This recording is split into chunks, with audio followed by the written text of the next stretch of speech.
মাথায় টিকলি বাঁধত চুল। মুসলমান নামের আগে সিরি লিখতো কিনা?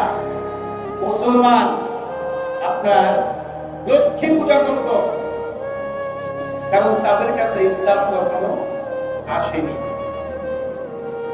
সারসিনার মরহুম দাদা হুজুর কিবলা রাহমাতুল্লাহি আলাইহি, নেসারউদ্দিন রাহমাতুল্লাহি আলাইহি, তিনি এই নাম মুসলমানের নামের আগে সিরি লিখে মুহাম্মদ লেখার প্রচলন করেছেন। তিনি মুসলমানদের ধুতির পরিবর্তে লুঙ্গি পরা শিখিয়েছেন।